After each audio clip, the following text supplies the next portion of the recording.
Newly discovered letter from Aussie ambassador exposes New York Times hit piece on Trump as fraud. Hi, great to have you with us. If you are new to TSD, tap on the subscription button and click the notification bell so you can receive authentic news that you can rely on daily. The discussion with Mr. Morrison shows the extent to which Mr. Trump views the Attorney General as a crucial partner. The president is using federal law enforcement powers to aid his political prospects, settle scores with his perceived deep state enemies, and show that the Mueller investigation had corrupt partisan origins. The report read, "All the slant that's fit to print." There are problems with this narrative, one of which is described in the report.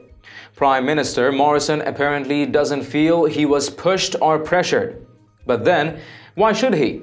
His government had already pledged its support before the call.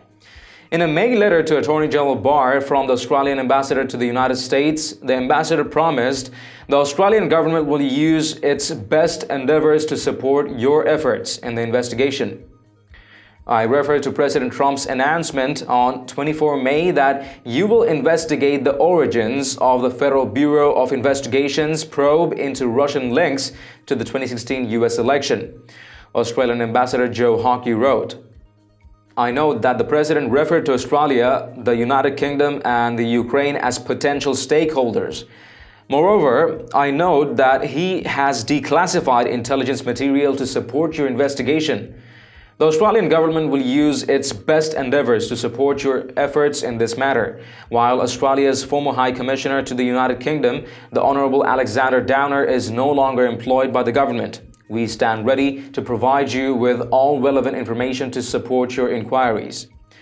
This squares pretty well with Morrison's statement to the Times that the Australian government has always been ready to assist and cooperate with efforts that help shed further light on the matters under investigation.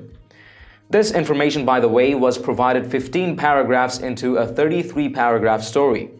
This tidbit might have been a bit too important to bury there, one thinks. Unlike the Ukraine call, there's no claim of a quid pro quo or any sort of questionable activity. There's no whistleblower report involved. And beyond that, Trump already had a pledge of cooperation from the Australians, something the Times either didn't know about or conveniently forgot. Take this graph, for instance.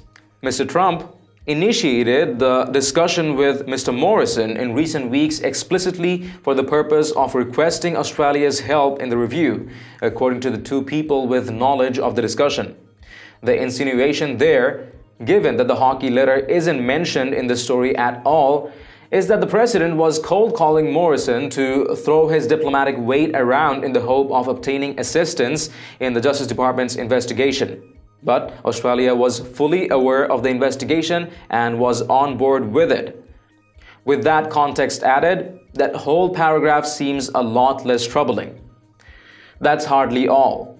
Whole paragraphs are either invalidated by the Hockey letter or simply given over to heaping obloquy on the inquiry, which it's clear the authors don't believe should exist in the first place.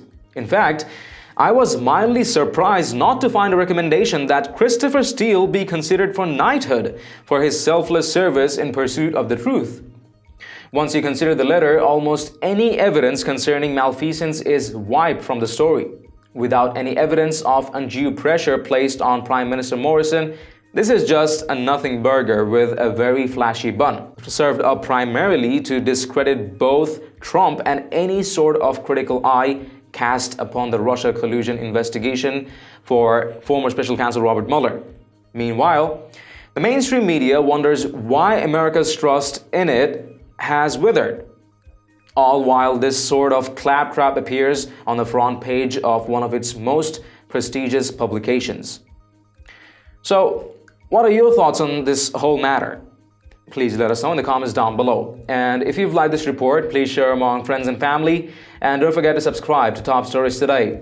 Thank you for tuning in to TSD. I'm David Ravine. See you in the next one.